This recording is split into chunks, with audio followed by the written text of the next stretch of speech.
Olá, sejam bem-vindos ao curso de criação de jogos com a biblioteca libgdx em Java. Eu me chamo Rafael Vera Coelho.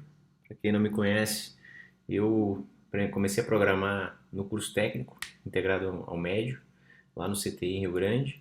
Depois fiz engenharia de computação pela FURG e depois fiz mestrado em ciência da computação na parte de segurança de redes.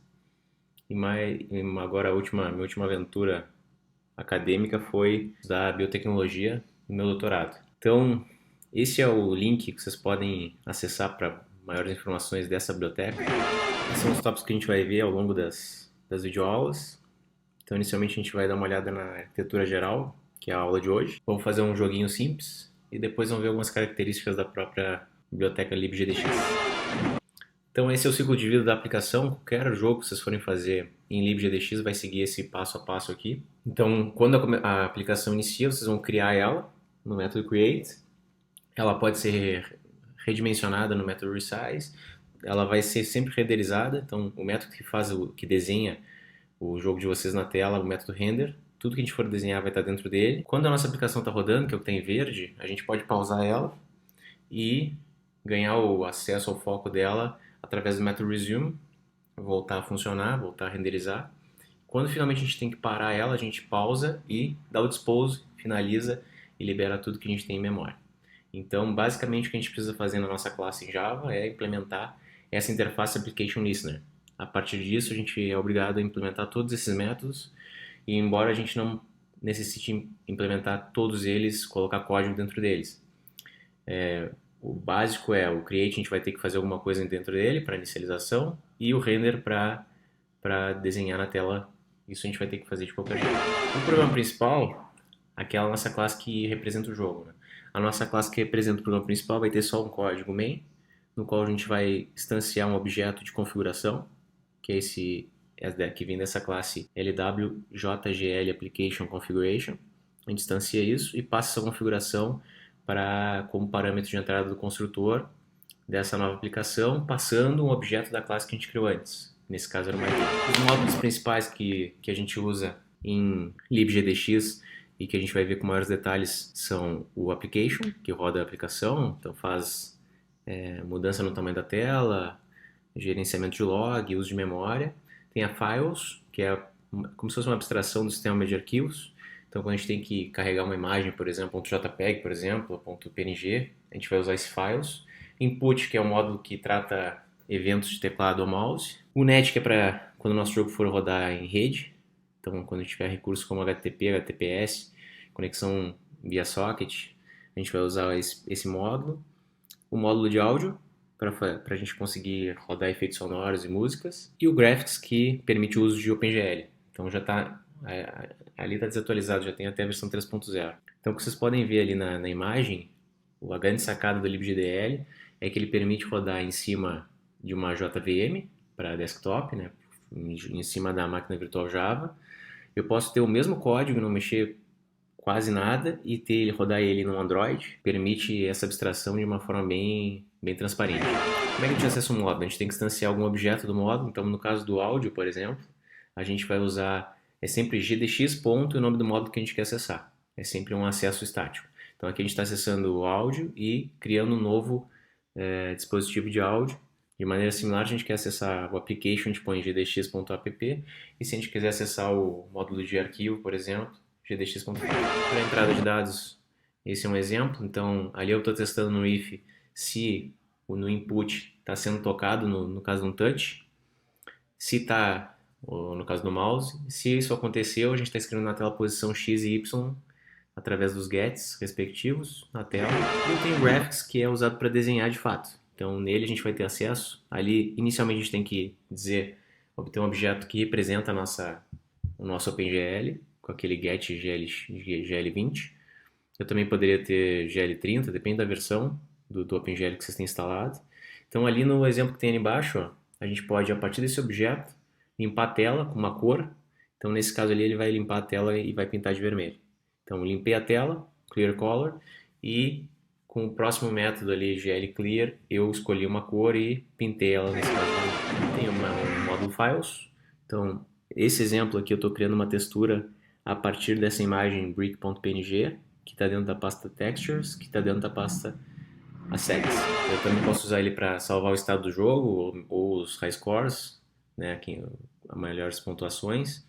E normalmente a gente tem uma pasta chamada assets para qualquer textura, figura, som, tudo a gente guarda ali dentro para separar do código-fonte. O método áudio, a gente vai ver em maiores detalhes nas próximas videoaulas, mas nesse caso aqui a gente está tocando o arquivo mymusicfile.mp3, que está dentro da pasta data. Eu estou criando uma nova música através daquele método ali, new music, que tem no módulo áudio.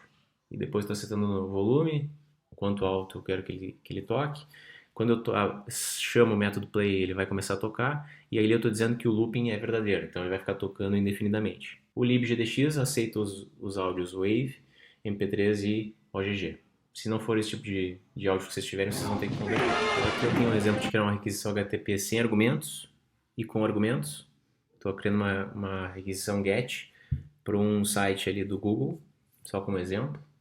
E aquele método send HTTP request é que manda essa requisição e já estipula qual é o listener que vai ficar esperando para a resposta. Aqui é um exemplo de configuração das configurações iniciais do meu jogo. Então eu posso setar título com set title, posso setar o tamanho da minha janela. Quando vocês estiverem lá programando, vocês podem dar um config ponto, vai aparecer todas as configurações que podem fazer. Como eu comentei antes, o bom do libgdx é que ele permite a gente fazer o mesmo código para vários tipos, né? Então, se eu, no mesmo projeto eu consigo fazer o meu jogo, por exemplo, para Android, para desktop, para web. Então é muito interessante, né? Eu consigo descobrir também a versão do Android com aquele método ali a partir do módulo application.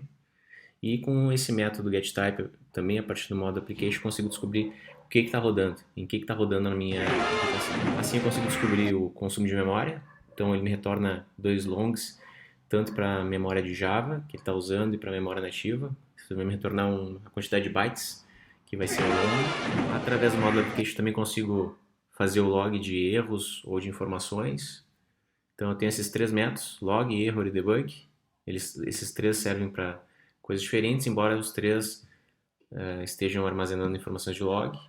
E eu também posso definir o nível de log, que a partir desse nível eu vou especificar se eu só vou gerar logs para erro, só para informação, só para debug. Aqui um pequeno exemplo de como é que a gente trabalha com threads. Então, o que seria uma thread? Uma thread nada mais é do que é como se eu tivesse vários processos rodando na minha aplicação única. Então, como se eu estivesse fazendo várias coisas ao mesmo tempo, sem que a minha aplicação trave. Então, aqui eu estou criando uma thread nova, estou instanciando new thread.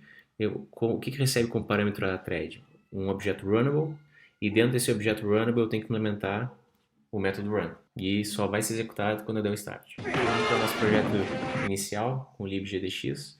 Para isso vocês têm que baixar o gdx setup.jar. Depois eu coloco o link ali de como baixar no... Mas naquele wiki vocês também conseguem encontrar. No projeto de vocês, qual o pacote que vocês querem definir, quais a hierarquia de pastas que vocês querem, o nome da classe principal, que eu já coloquei aqui, meu jogo, e o destino, onde é que vocês vão salvar isso. Se vocês estiverem fazendo um projeto para Android, vocês têm que colocar a pasta aqui também, onde está o SDK de Android instalado. Nesse caso eu não vou colocar. E aqui, quais os subprojetos que vocês querem definir. Então, se forem fazer uma aplicação, um jogo só para desktop, vocês desmarquem essas 3 aqui. Se for só para Android, desmarca as outras. Aqui eu vou deixar só para mostrar como é que fica. E eu posso também marcar aqui algumas extensões. Então, por exemplo, aí é para... Então, esse aqui é para a parte toda de física de colisões de balas. Então, tenho muitas possibilidades aqui. Esse é o padrão, Box 2D. Então, eu vou dar o Generate. Por que deu erro? Porque eu não botei o SDK e marquei Android. Então, eu vou desmarcar o Android. Na realidade, eu vou deixar só o Application Desktop. E vou dar o Generate. Ele demora um pouquinho, ele está criando as pastas, hierarquias. Eu criei no desktop ali. Ó, e aí ele disse, vocês já podem abrir o projeto. Então ele cria essa hierarquia aqui. Isso aqui é ele usa Gradle para gerenciar o projeto. Aqui está a parte desktop e a parte de core. Então aqui que vai os assets de vocês e o código fonte. E aqui vai o nosso programa principal. Esse é o Desktop Launcher, aquele que dá só o new instancio o objeto do jogo. Então vou abrir aqui no IntelliJ, projeto que a gente criou agora. Preciso importar o projeto. Ele está na área de trabalho. Se chama projeto do Open. Quando ele abriu um projeto Gradle no IntelliJ, vocês têm que importar aqui e ter um pouco de paciência. Às vezes ele demora um pouquinho para configurar todo o projeto. Às vezes ele atualiza quando tem alguma biblioteca que tem que atualizar. Então tem que esperar um pouco o Gradle terminar aqui de fazer essa importação. Quando ele termina de fazer a importação, ele vai dar essa mensagem dizendo que configurou com sucesso o projeto de vocês. E vou lá. Está lá na hierarquia de projetos, ó, com as pastas que eu acabei de mostrar lá. Eu tenho Core, no qual eu tenho a pasta de código-fonte. Tenho essa classe inicial aqui, que implementa Application Adapter. A gente vai ver na sequência futuramente com detalhes isso. E tenho a nossa pasta desktop aqui, que tem o Desktop Launcher. Então, quando vocês forem rodar, vocês precisam adicionar uma configuração. Eu vou colocar de Application. Vou achar a pasta principal, que é a classe principal, que é o Desktop Launcher, é a única classe que tem main. Dizer qual módulo que ela pertence.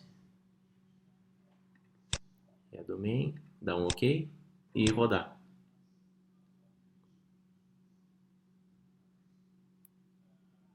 Então, vou lá. Esse é o projeto padrão que ele cria.